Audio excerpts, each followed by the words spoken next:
Do you have a favorite artist to work with? They don't got to be popular or anything. Just for you personally, do you have a favorite artist to work with? You know how we got dynamic duos in the music industry. I don't know. It's kind of, I don't know. I wouldn't say I got one particular artist that I enjoy working with, like more than others, because it's just like certain artists have certain traits. So like what I might like about this artist, I might also dislike like a certain part of their process. So I'm trying to think like out of everybody I work with,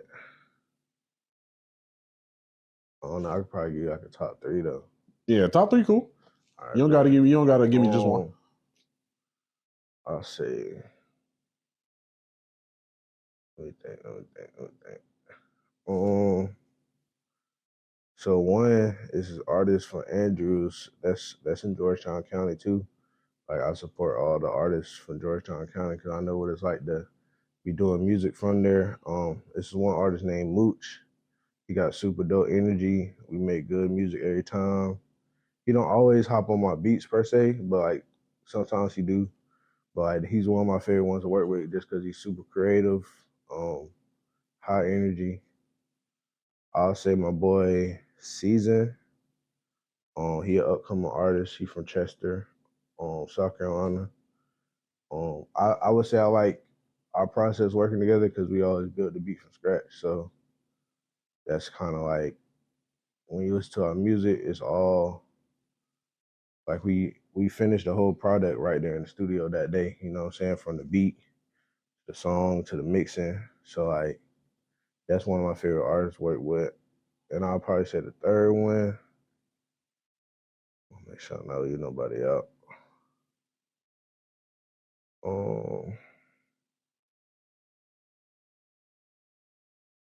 I probably had to give it to my guy, my guy Joshua Isaiah. He like another dope artist to work with. Like he got his vocabulary, his bars is really what stand out to me.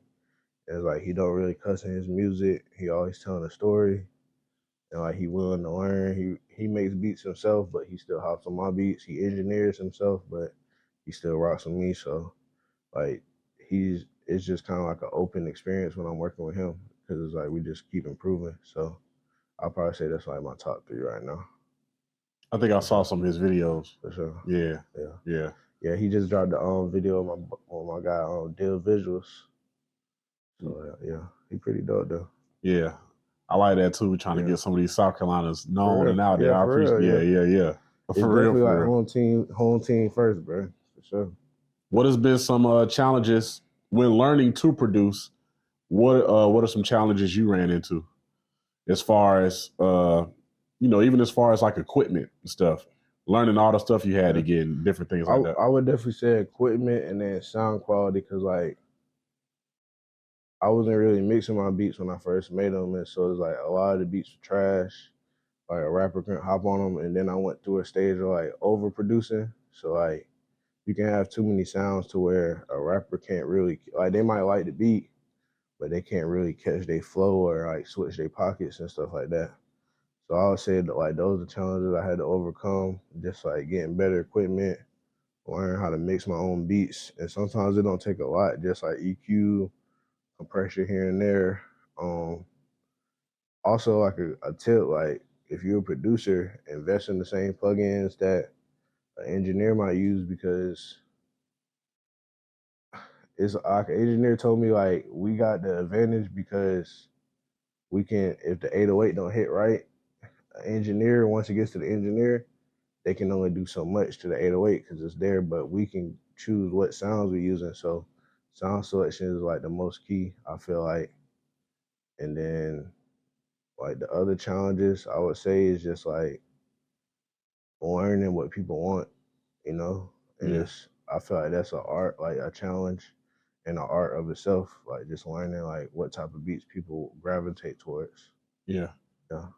How do you feel about in this day and age the producers starting to become stars themselves now? Because I feel like when I was growing up listening to music, everybody knew the artist. No one really knew who produced the beat for sure. Even though it'd be like a mega hit. Yeah. So how do you feel about producers getting their flowers as far as like people know who they are? People can put the face to the tags and stuff now. How do you feel about that? I like it, bro. I love every second of it. I feel like from a certain standpoint, of course, the artist moved the culture and makes the music as big as it is in our genre. But I also feel like the producers play a big part because, like, there's no rapper going platinum a cappella, you know what I'm saying? And a lot of times, like, the beat is what brings you the vibe of the whole song. So, like, you got certain artists like Future.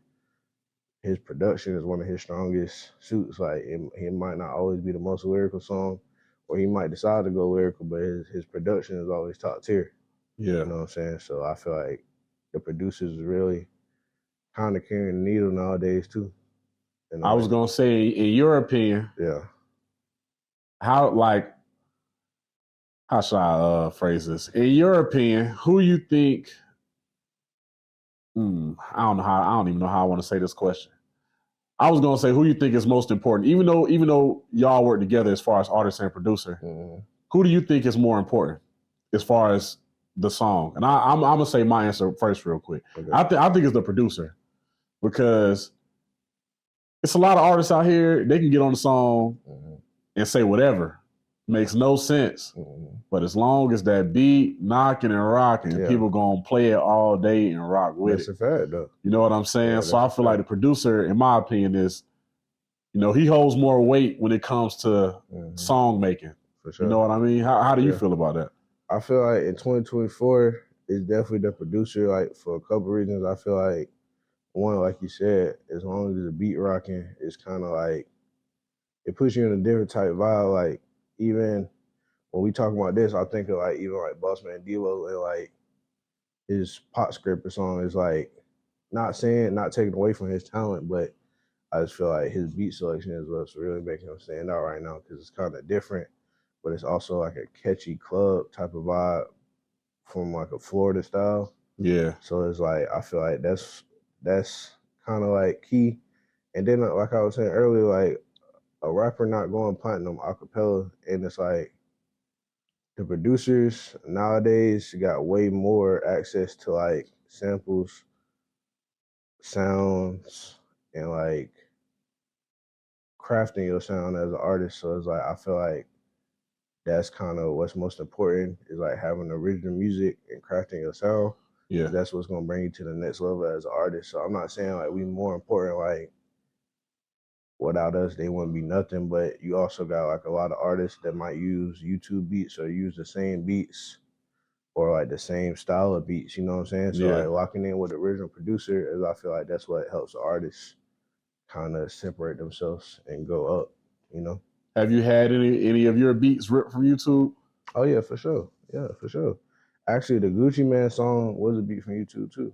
Oh really? So yeah, for sure. So like, people that rip my beats plenty of times.